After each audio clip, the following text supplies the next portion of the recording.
Selanjutnya saya undang dengan hormat Pak Singgi Widakdo yang saya lihat juga semangat sekali malam hari ini. Selamat malam. Beliau ini sebelum memulai perlu saya sampaikan bagi yang belum mengetahui, karena beliau ini juga track record-nya cukup panjang juga, berpengalaman sekali, orang pertambangan sejak lama gitu, yang mungkin saat ini masih aktif ya dan mengetuai Indonesian Mining Energy Forum atau IMF ini. Pak Singgi Widakdo ini berlatar belakang seorang geologis dari UGM dan kemudian juga belajar hukum ya Pak ya. Tentunya lengkap sekali Pak kalau geologis yang bisa hukum nih Pak.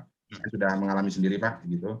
Dan pengalamannya Pak Singgi ini memang sebagai komisaris PLN Batubara, kemudian juga aktif menulis di beberapa artikel majalah Coal Asia dan juga berbagai macam media. Dan tentunya beliau juga aktif di beberapa organisasi keprofesian seperti IAGI, Ikatan Ahli Geologi, kemudian dengan pernah juga sebagai sekjen alumni Pak ya, Fakultas Teknik UGM. Pak Singgi, saya persilahkan waktu 10 menit Pak, nambah-nambah dikit boleh, silakan Pak. Monggo Pak Singgi. Kelihatan Mas? Halo? Jelas Pak, jelas. Monggo Pak Singgi. Oh iya. Iya. Ya, terima kasih sekali Pak Nindyo, dan juga senang dengan acara ini, sehingga seperti yang dikatakan Pak Dirjen, memang ini bukan masalah yang mudah. Pertama tentunya saya dengan hormat kepada Pak Dirjen yang juga telah memberikan gambaran besar bagaimana pertambangan batubara ini harus dikelola ke depannya, juga tadi Prof. Irwandi sebagai staf ahli menteri, serta bapak-bapak senior, serta peserta dari webinar ini. Dapat saya katakan bahwa seperti Pak Widjawan tadi sudah mengatakan bahwa saya harus mengulang lagi bahwa kita tidak bisa meletakkan sebatas kepentingan di dalam kita sendiri dalam menyelesaikan. Mau tidak mau karena kita telah melakukan pengesahan terhadap Paris Agreement dengan Undang-Undang Nomor 16 Tahun 2016, di mana juga di situ sudah ada NDC yang ada. Sehingga mau tidak mau kita harus melihat persoalan secara makro bagaimana persoalan domestik sendiri untuk pertambangan batubara seperti apa. Karena saya sendiri diminta khusus untuk bicara yang terkait dengan industri pertambangan. Nah, saya harus menyampaikan bahwa mau tidak mau karena kita juga hubungannya terhadap makro dan khususnya karena ekspor batu bara itu kita hampir 56% itu terbatas di India dan Cina, tentunya saya memberikan note dua hal.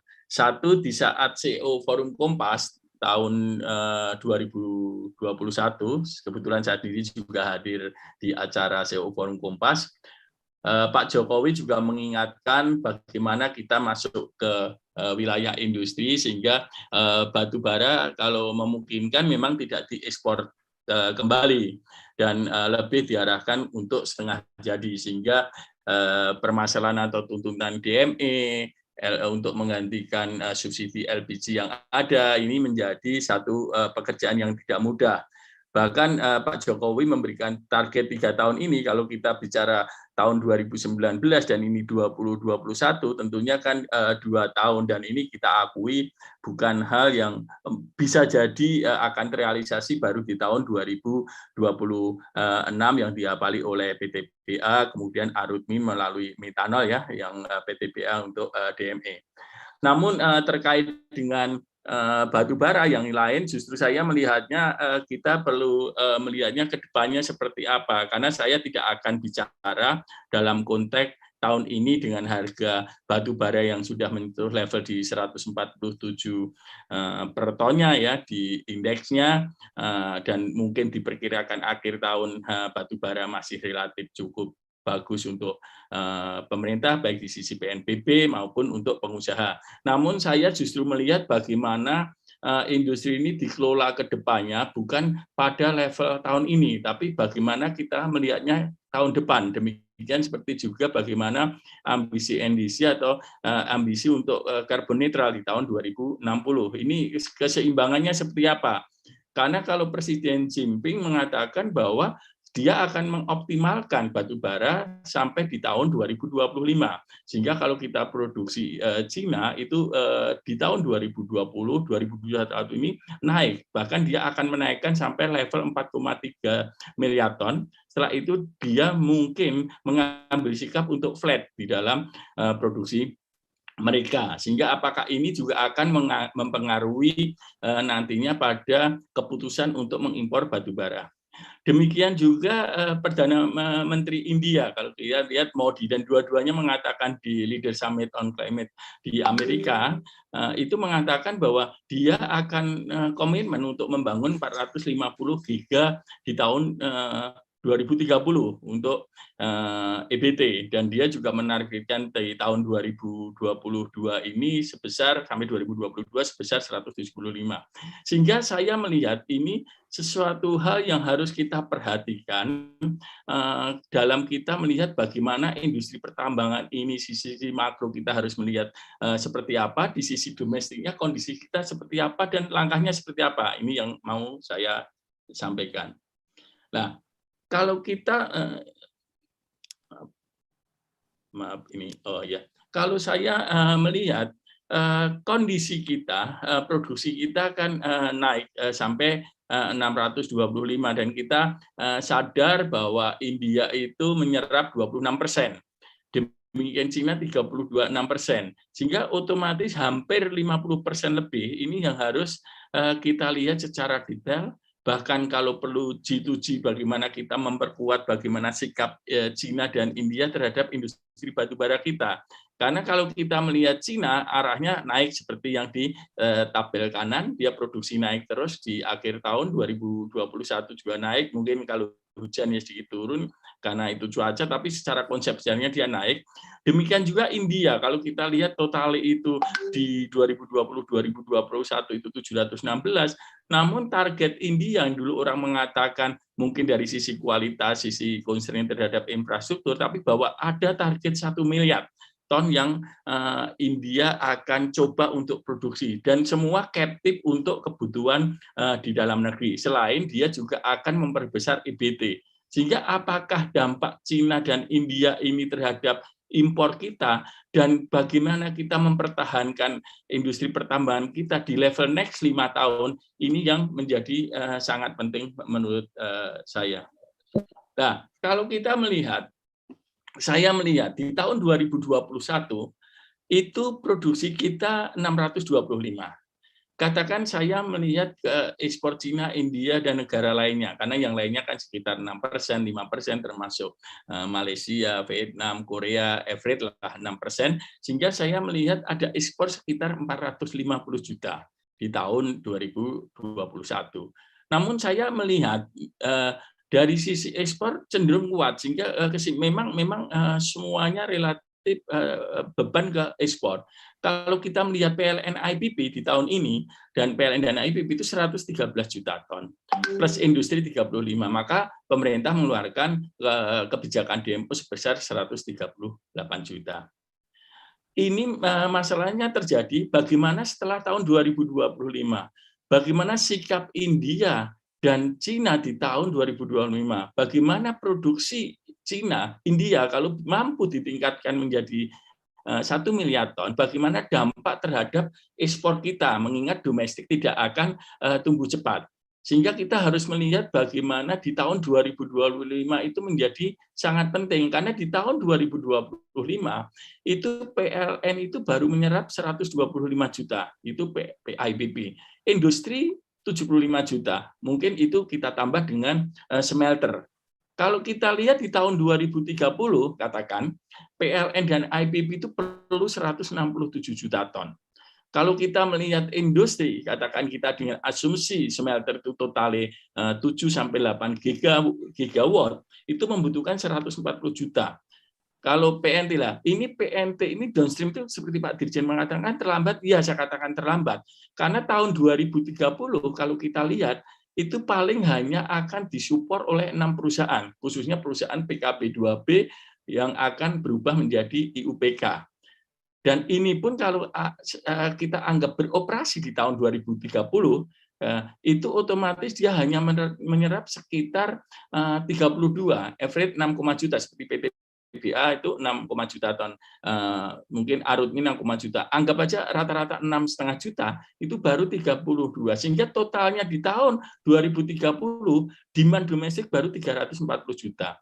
Namun demikian, pertanyaan saya juga, apakah Cina, India itu akan mampu menyerap 400, apakah perubahan polisi terhadap EBT dan limitasi terhadap produksi sekaligus India yang akan mencapai 1 miliar ton akan memberi dampak terhadap kita, ini yang menjadi hal yang sangat perlu kita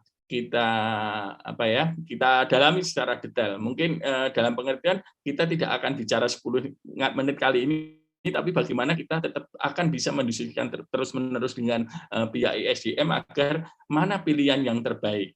Karena mengingat saya melihat PSDM sudah mempunyai satu mapping, ya, satu proyeksi mengenai produksi bahkan sampai di tahun 2040.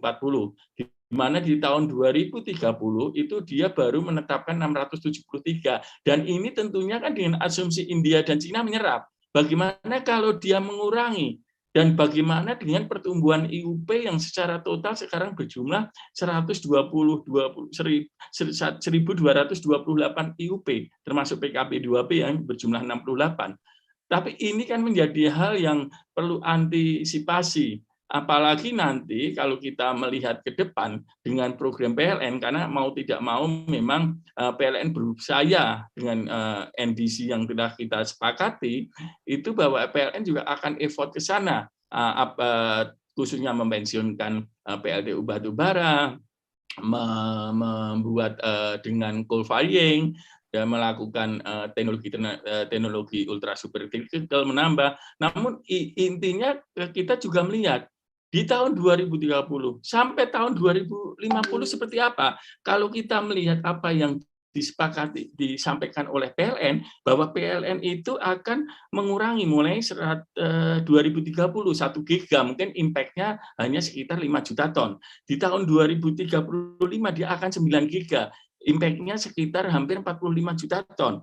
Di tahun itu baru subkritikal, ya, sampai tahun 45 10 terus 24 di tahun 45 dan tahun 50 itu sekitar 5 mega yang ultra subkritikal. Sehingga kalau kita juga melihat di tahun 50 itu PLN, walaupun ini natural, ya, bukan memaksakan untuk memensiunkan PLTU yang telah berjalan, mungkin diawali dengan subkritikal dan superkritikal, itu hampir 49 atau 50 giga. Dan ini pengaruhnya terhadap pengurangan 250 juta dengan asumsi 4246 kan otomatis 1 giga kurang lebih 5 juta ton. Sehingga otomatis di tahun setelah 2030 itu akan gradual turun, dan di tahun 2050 kalau ini memang akan dilakukan, domestik itu akan terpotong 250 juta ton dari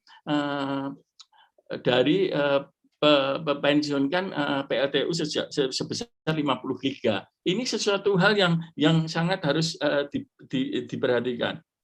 Nah, kalau kita lihat memang mungkin ini lebih makro, tadi Pak Irwanti dengan Pak Dirjen sudah mengatakan, Widjawan sudah mengatakan, memang kita mau tidak mau kita masih tinggi memanfaatkan batu bara setelah South Africa, India, dan kita Cina dan Indonesia.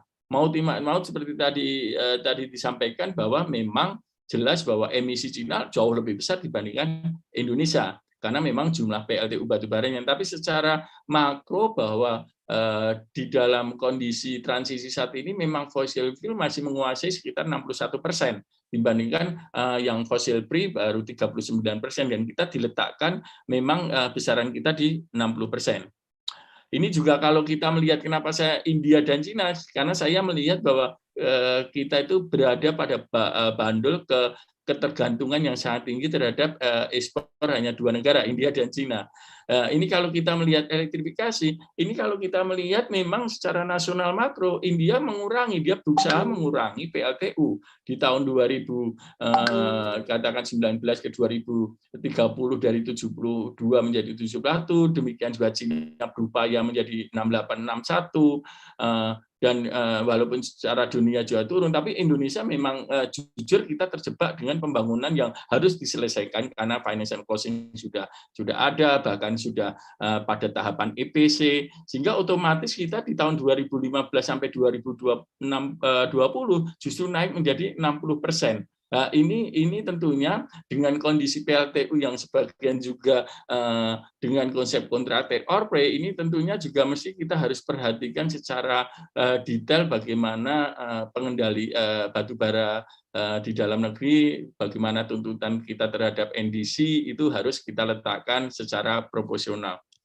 Ini kalau kita lihat seperti tadi Pak Dirjen mengatakan, memang mau tidak mau kita harus melihat bahwa batu bara kepentingannya satu untuk PNBP, memang kita membutuhkan ekspor, dua tenaga kerja terutama untuk mengangkat sektor kemiskinan, yang juga kompleks kompetisi untuk industri. Namun demikian juga dikatakan nanti kalau kita tanpa memandang makro pun bisa juga terjebak pada saat kita ekspor juga akan terkena dampak dari pajak karbon. Sehingga saya melihatnya di sisi terpenting adalah kita melihat keadilan, karena mau tidak mau kebutuhan listrik per kapita kita memang sangat rendah, masih sangat rendah, dan kita perlu tinggi, dan memang satu-satunya yang relatif murah batu bara saat ini, walaupun ke depan dengan teknologi bisa jadi surya murah. Namun demikian dengan surya yang dikembangkan cepat bisa jadi PLN juga dihadapkan pada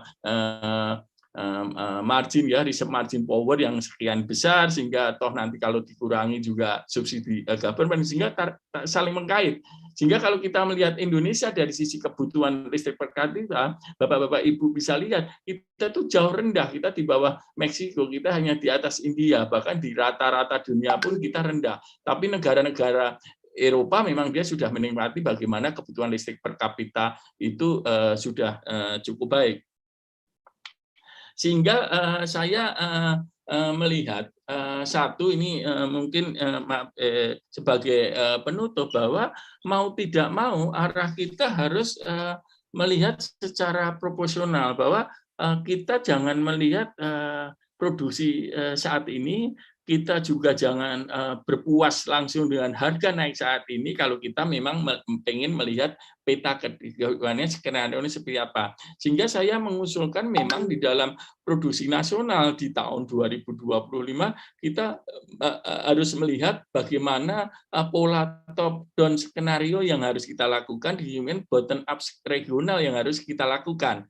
Satu, kita mengingat bahwa jumlah PKB2, PIUP, IUPK itu relatif masih tinggi di sisi kita. Dan kita pengalaman di saat tahun 2019, di saat kita memaksakan satu perusahaan tambang untuk memproduksi 4 kali DMO di Kalimantan Timur, Tengah, dan Barat, ternyata berbenturan dengan kepentingan daerah, sehingga akhirnya juga tidak mudah untuk diterapkan karena banyak perusahaan yang mempersiapkan tapi belum terhitung terhadap DMO. Dua, pasar ekspor mendominasi ya kita, sampai kalau kita melihat bahkan sampai 2030 itu jauh pasar ekspor akan jauh di atas kebutuhan di dalam negeri. Undang-Undang Nomor 3 mensyaratkan izin kembali pusat, jelas ini, sehingga pengendaliannya juga akan lebih mudah oleh pusat. Undang-Undang Nomor 15 Paris Agreement mau tidak mau kondisi makro juga harus kita letakkan, kita tidak bisa melepaskan itu seperti sudah disampaikan panelis sebelumnya, bahwa satu memang ada faktor financial ya, lender yang tidak mudah, yang kedua bahkan sampai kepada EPC, Engineering Construction EPC, itu banyak perusahaan EPC internasional yang juga tidak mau mengerjakan untuk pekerjaan PLTU batubara. DMO jauh di atas potensi ekspor ya, jauh di atas, maksudnya DMO saat ini ya itu jauh ekspornya lebih tinggi, DMO kita kan mau ke depan juga akan di bawahnya. Pasar kembali lagi saya pertegas hanya terbatas Cina. PLN smelter nantinya akan mendominasi DMO karena di tahun 2030 PLN 167, mungkin smelter sekitar 8 giga sekitar perlu, kalau 9 giga kali 5 mungkin hampir 75 juta ton, karena sebagian smelter banyak yang sekarang memakai 42 bahkan 3.600 kalori as receipt, sehingga saya melihat dua ini hal yang harus kita sebagai dasar dalam memproduksi nasional 2025. Sehingga top skenario-nya apa? Ya saya melihat memang kita harus menganalisa pasar internasional seperti apa, domestik seperti apa. Dan kalau perlu memang APBI sudah melakukan bagaimana membuat MOU dengan China, tapi saya melihat apakah perlu didorong ada G2G terhadap Indonesia, China, dan India di dalam kita meletakkan kepentingan kita industri batubara, tapi juga kita tidak melupakan ada komitmen dari Paris Agreement yang telah kita sepakati secara internasional. Dua, teknologi batubara PLTU mungkin kita sudah terus kita perjuangkan, dan super critical, ultra super critical, walaupun saya mengatakan kalau ultra super critical mudah di atas 600 megawatt ya. Namun demikian bagaimana dengan negara kepulauan kita yang PLTU-nya hanya 50 megawatt, 25 megawatt, ini spesifik juga. Kalau persyaratan internasional mensyaratkan ultra super critical pun belum tentu bisa diimplementasi di kita di Indonesia. Ini juga menjadi pertanyaan. Bagaimana lingkungan climate change? Terus Pak Sigi, mohon izin bisa dipercepat, Pak. Sudah boleh waktunya. Ya, terima kasih. Satu menit lagi, udah mau menutup, ini terakhir. Terus yang bottom up-nya kita harus melihat lagi pendapatan daerah seperti apa, infrastruktur terhadap ekspor potensi domestik seperti apa, lingkungan wilayah tambang, sehingga perhitungan keekonomian kepada pengguna seperti apa. Sehingga kalau saya menutup, boleh ini menutup saya bahwa satu, kita harus meletakkan 2025 seperti apa, effort pemerintah terhadap G2G terhadap India, China karena menguasai ekspor. Yang kedua, saya melihat bahwa DMO itu justru akan menjadi hal yang sangat menjanjikan, sehingga DMO menjadi penting untuk pasar kita ke depannya. Mungkin itu Pak Nindya yang dapat kami sampaikan, semoga bermanfaat, dan kita memang harus meletakkan masalah ini untuk diskusi yang bukan sebatas di malam hari ini. Terima kasih. Assalamualaikum warahmatullahi wabarakatuh.